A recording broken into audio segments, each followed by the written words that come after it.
성남FC와 함께 수원지검에서 깊숙이 수사하고 있는 것이 쌍방울 그룹과 변호사비 대납 사건인데, 지금 문제는 쌍방울의 전 회장 실소유주인 김성태가 해외로 도피해 가지고 뭐 10% 뭐 여성을 뭐 태국으로 직접 뭐 데려간다든가, 또 한국 음식 횟감까지 뭐 이렇게 공수해 간다는 황제 해외 도피 생활을 지금 벌이고 있다, 이런 얘기인데, 오늘 조선일보 보니까 인호공 법무부 차관이 지난 8월 말에 태국을 방문했더라고요.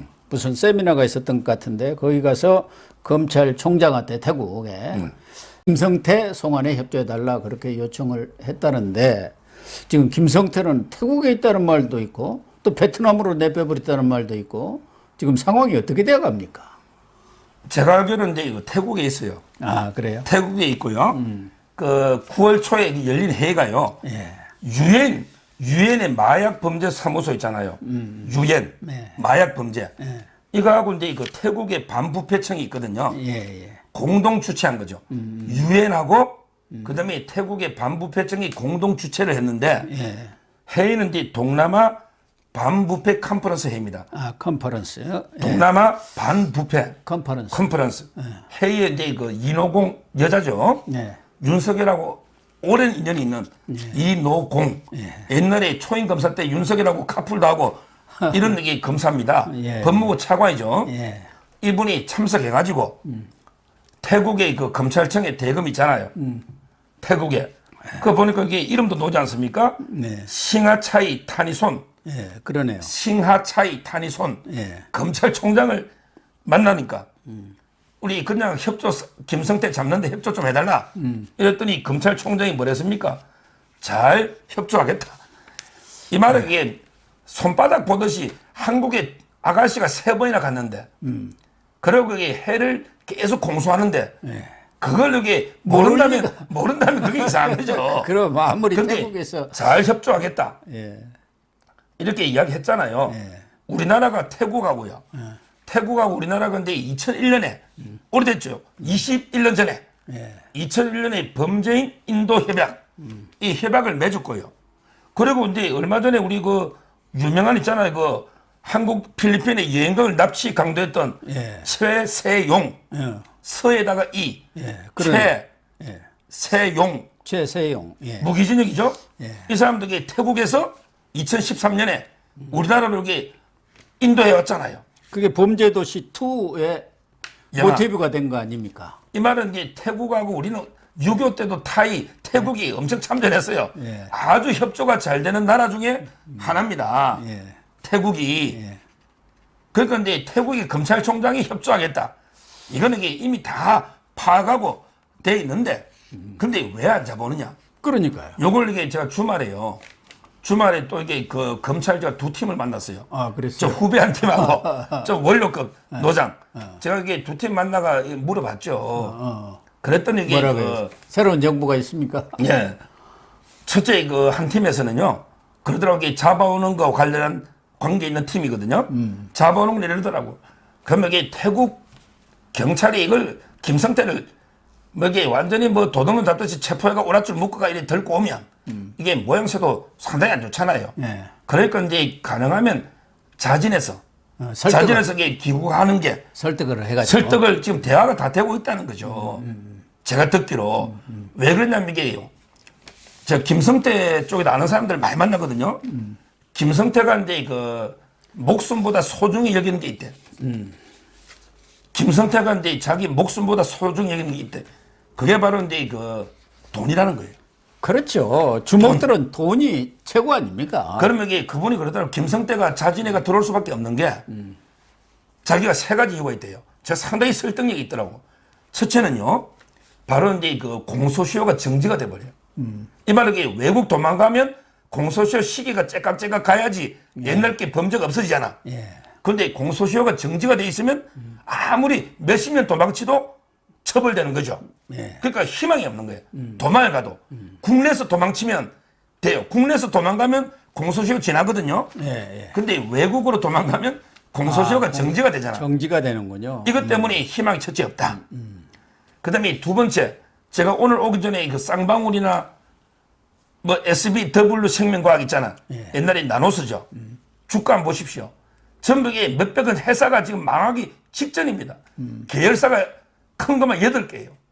근데 은행에서 엄청나게 자금 압박을 하니 이게 기업이 지금 8개 주가가 뭐 몇백원 합니다. 그러니까 이제 기업이 다 망하고 들어올래? 아니면 들어오고 어떻게 기업이라도 한번 살려볼래? 주주들의 원성이. 그러겠네. 그러면 이게 주총하면 바로 이 사람들 지분이 16% 밖에 안 돼요. 그렇잖아요. 예. 어차피 이게 다 해임됩니다. 주주들의 원성이 기업들이 지금 망하기 생겼다니까? 예. 이러니까 이게 두 번째, 안 들어올 수가 없고, 그 다음에 이거 세 번째, 제일 중요한 이야기를 하더라고. 야, 지금 이게 그 정권 초다. 정권 말이면 어떻게 도망가가지고 이재명이 대통령 되면 버티보는데 5년을 아무리 황제 도피하는데 돈만 몇억 가져갔겠지. 아주 큰 돈도 없어요.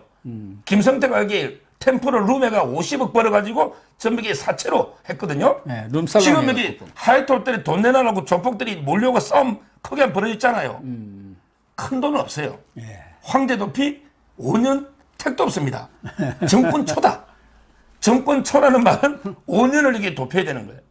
버티기 어렵죠. 우리 그 통계도 봐도 정권 차원에서 관심을 가지고 법무부가 노력하면 그건 바로 잡아옵니다. 보통은 이게 큰 관심이 없는 거죠. 정권이, 검찰이. 근데 이거는 이재명 잡는 키맨인데 그 법무부가 총력 기울여 안 잡아오겠어요? 조주영 검사 저승사자도 보내고 차관까지 보냈잖아요. 그렇죠. 이걸 이게 못 잡아오겠어요? 따라서 저는 지금도 이게 잡아올 수 있는데 그냥 이게 개끌듯이 오랏줄 묶어서 제가 아는 선배가 그 우리 미국에서 범죄인들 1호를 했는데 와, 되게 비행기 안에서도 수갑 채워가지고 묶어가 데려오더라고. 우리 미국에서 우리나라 인도해준 1호입니다. 다국적 기업의 대표인데 제 아는 선배가. 그런데 김성태를 그렇게 끌고 오면 서로 불행한 거예요. 왜? 검찰에서 필요한 거는 김성태가 아니에요. 그럼 그렇죠. 이재명을 부르라. 이거 아닙니까? 김성태가 오는 게가 문제가 아니라 와서 이실직고를 하는 게 그게 중요하지 않습니까? 그래서 이게 너 이재명에 대해서 변호사비 23억 준 거는 증거가 너무 많으니 이런 이게 진실을 밝혀주고 그러면 이게 너 기업도 좀 살려주면서 너 이제 그 좀 선처해 줄게. 이런 이게 딜로 자발적 기구. 그 타이밍은 저는 이게 한 10월 정도로 10월 말. 그것도 이게 본격 이재명 소환할 때 이때로 보거든요. 따라서 이제 그 잡아올 수 없는 게 아니고 지금 딜에서 자백을 받는 이재명 부분 이게 중요하다. 이렇게 제가 알고 있습니다. 그러니까 성남 FC가 끝나면은 지금 이 쌍방울에 김성태도 뭐 연내에는 들어올 것 아니겠습니까? 뭐 11월쯤 이렇게 들어오면은 거의 올 안에는 이재명 수사는 마무리가 될 가능성이 높겠네요. 아, 그럼요. 지금 이제 그 또 한 팀을 제가 만났다 했잖아요. 검찰에. 그거는 이제 좀 원로급 나이가 많은 지도부죠. 그거는 이제 그러더라고. 제가 이재명에 대해서 좀 이렇게 만나면 맨날 그 이야기니까. 이재명 이야기하면 할 게 별로 없으니 이재명, 이준석 이야기죠. 그래서 이게 물어보니까 이재명은 한 4개의 칼, 4단계 정도로 정리될 그 순서가 4개의 칼로 4단계에 걸쳐 단계별로 가지 않을까. 이렇게 보이는데 제가 느낀 거로는 어떻게 이재명을 죽이느냐. 그래요? 4개의 칼이 준비되어 있는데 한 번에 칼을 휘두르진 않아요. 항상 이 검찰 수사에 그는 ABC 원칙입니다. 어떤 사람을 칠 때는요. 한 번에 다 치지 않습니다. MB든 다 이게 보십시오. 박근혜 대통령이든 다 보면 그러면 이게 어떻게 치느냐. 첫째 칼.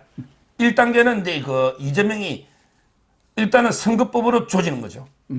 거기에 갑옷을 벗기는 거예요. 공직선거법으로 허위사실을 유포했다. 이게 이제 백현동 아닙니까? 그 다음에 김문기 씨. 이런 걸로 이게 딱 기소하면 100만 원만 넣으면 바로 이제 그냥 의원직 날라가, 당대표직 날라가, 그 다음에 434억 토해내, 이렇게 갑옷을 벗기는 이게 첫째 칼입니다. 1단계 기소했죠? 그 다음에 2단계 두 번째 칼이 성남FC입니다. 이건 끝났어요. 이미 수사 끝났어요. 그러니까요. 성남FC. 누가 보더라도. 요거는 이게 형량이 높아. 왜냐하면 이게 뇌물이기 때문에 10년 이상이잖아. 네. 10년 이상. 근데 160억이 다 기소가 된다. 이거는 뭐 우리 박근혜 대통령하고 비슷한 거죠. 뭐. 160억이 다 기소되면 박근혜 대통령 금액이 뭐 한 230억에서 뭐 이게 말의 소유권에 따라 왔다 갔다 좀 했지만 처음에는 한 30년 넣었다가 나중에 좀 줄었죠. 20년. 따라서 이제 그 160억이 다 뇌물돼 버리면 뭐 그건 15년 이상 20년 이렇게 가잖아요. 성남 FC 요게 바로 2단계. 요걸로 이제 1단계 갑옷을 벗겼잖아. 그럼 이게 2단계는 이제 뭐 양복이나 겉옷 있잖아. 요걸 이게 벗기는. 그게 성남 FC가 2단계. FC. 그 다음에 이제 쌍방 김성태 돌아옵니다. 그러고 나서 김성태가 이제 딱 등장해야지. 그래 이게 순서가 딱 맞잖아요. 내일을 벗겨야 하지 않습니까? 그러니까 김성태 원래 이게 그 이독, 제독, 독은 독으로 다스리고 그리고 이게 이제 오랑캐는 오랑캐로 다스리고 그러잖아요. 그러면 이게 그 쌍방울 내복은 쌍방울로 벗겨야지. 쌍방울 내복은. 그러면 이제 FC가 기소되고 나면 그때 이제 김성태가 극적으로 나타나는 거죠. 나타나면서 이게 변호사비 대납이 그건 뭐 직접 뇌물이잖아. 이걸로 이게 그 내복을 벗기면 그러면 이게 완전 발가벗은 그 이재명의 점이 만천하에 공개되는 거죠. 그럼 이게 4단계. 그 점은 뭐를 이게 빼버리느냐. 그게 바로 이제 그 오늘 뉴스에 넣었던 위례. 위례 신도시. 그 다음에 그 대장동. 와, 또 이게 최윤길 의장 성남시 있잖아요. 저는 이게 참고인 한 번만 더 이제 성남시에서 이번에 중앙지검에 5번을 불러 참고 5번. 아니, 우리는 수원에서 재판받고 있는데 최윤길 의장을 서울중앙지검에서 그래요? 아니 5번을 소환했다니까요. 지금 수원에 최윤길 기소될 때는 의장 변호를 맡고 있거요. 그러니까 제가 잘 알죠. 의장. 그러니까 이제 그때 수원에 기소돼 가지고 구속될 때는 한 번 조사받았거든요. 근데 5번을 근데 서울중앙지검에서 지금 5번 아직 안 끝나 계속 오래. 왜냐하면 이게 그 위례 백현동 대장동까지 이렇게 가거든요. 결국 이제 그 마지막 빨가벗은 그 점은 이제 그 결국은 대장동으로 시작해서 대장동 죽는 이렇게 활용점쟁이 되겠네요. 진행된다. 활용점쟁은 대장동이다. 그렇죠. 거기 이제 수사가 연말까지 어느 정도 그렇게 되잖아요. 그러면 이제 그 다음부터는 재판 시즌, 시즌 2는 이제 재판이죠. 그때부터는 이게 지금 벌써 그 선거법은 재판이 잡혔죠. 지금 이게 변호사도 이재명이 그러더라고. 이번에 당에 도움 안 받고 내 돈으로 한번 선임해 볼게요. 그게 그 됐냐고 자기 돈으로. 당에서는 뭐 자체적으로 변호사안을 근데 자기가 지금 이게 자기 힘으로 어떻게 한번 해보겠다고 지금 오늘 말은 그래도 뭐 그러니까. 실질적으로는 당에서 변호사단을 구성하겠다고 뭐 얘기했던데 뭐. 그러니까요. 결국은 이제 그런 식으로 진행이 되면 내년부터는 이제 그 시즌 2는 재판이 될 거 아닙니까? 그러면 이게 재판이 보세요. 선거법만 2개 아닙니까? 선거법만. 그렇죠. 그다음에 두산부터 이게 성남 FC 재판은 엄청나게 재판을 많이 될 겁니다. 그렇잖아요. 그다음에 쌍방울부터. 따라서 이게 그 거의 뭐 제가 보기에 지금 김만배가 토일 빼고 나면 5일 중에 지금 이게 재판을 주 3회 했잖아요. 옛날 박근혜 대통령이 주 4회까지 한번 해봤어요. 하루 쉬고. 그러니까 이게 유영한 변호사가 말이 안 된다 그랬잖아. 근데 지금 김만배가 주 3회 하거든요. 근데 서울서 주 3회 하는데 수원서 또 한번 하잖아. 그럼 이게 주 4회가 되는 거예요. 그럼 이게 이재명이도 제가 보기에 주 4회 정도 재판해야 됩니다. 그럼 재판 한 번 하면 언제 하느냐? 10시부터 해서 저녁 7시, 8시 끝나. 야, 그러면 이게 저는 이재명이가 당대표 할 수 있겠어요? 이렇게 저는 매일 재판만 받다가 결국에 1년 이상 간다. 이래 보입니다. 지금 그래서 당내에서도 포스트 이재명 얘기가 슬슬 나온다는 거 아니겠습니까? 어차피 지금 돌아가는 상황으로 봐서는 말씀하신 대로 4단계 그리고 재판에 들어가면은 당이 초토화되는 거 아닙니까? 지금처럼 거기다 올코트 프레싱을 하면은 그러면 내후년 총선을 어떻게 치르고 있어요? 그렇게 되면은 이재명이가 버티기가 좀 어렵다고 봐야죠. 당내에서 들고 일어날 겁니다. 그렇다고 생각이 됩니다. 제가 여기 재판해 보니까 진짜 대장동 재판 있잖아요. 증거는 이게 한 10만 페이지 되잖아요. 기록부터 그다음에 정인이 뭐 수십 명 아닙니까? FC도 이게 수십 명 잘하면 이게 한 1, 200명까지 갈 수 있거든요. 그럼 이게 그 정의신문 하는데 정영학이 있잖아, 회계사. 네. 정영학에는 이게 그 하루 아침부터 저녁까지 했는데 하루에 못 해가지고 3일, 너 3번 놓고 3일 했다니까요? 예. 그러면 이게 재판이 얼마나 이게 되겠습니까? 지금 성남 FC에도 6개 기업이잖아. 예. 그 관련자들이 많잖아요. 그 이재명이 하루 종일 재판대에 앉아있어야 된다니까, 피고인이니까. 대신 노릴 수도 없잖아요. 피고인은 변호사만 노릴 수가 없어요. 아, 박근혜 전 대통령 가서 앉아 있는 걸 시청자들이나 국민들이 다 봤잖아요. 근데 하루 종일 앉아 있는 박근혜 대통령은요. 박근혜 대통령은 6개월 재판하다가 구속 기간을 연장했잖아. 그게 바로 롯데 그 K재단 미르재단 후원금 낸 거 있잖아요. 예. 이걸로 6개월 또 연장했지 않습니까? 그때 예, 예. K재단 미르재단. 그러니까 이제 제 말은 이재명이 어떻게 다른 회의를 합니까? 재판이 아침 6시부터 저녁까지고 일주일에 4일 하고 그럼 하루는 변호사하고 또 상담 말을 맞춰봐야 되잖아. 정의심을 하려면. 그러니까 저는 빨리 이게 당대표 사퇴해야 된다. 안 그러고 이게 재판 응할 수가 없다 봅니다. 조만간 뭐 사퇴하는 수가 나올 것 같습니다. 그렇게 이재명 문제는 정리를 하도록 하겠습니다.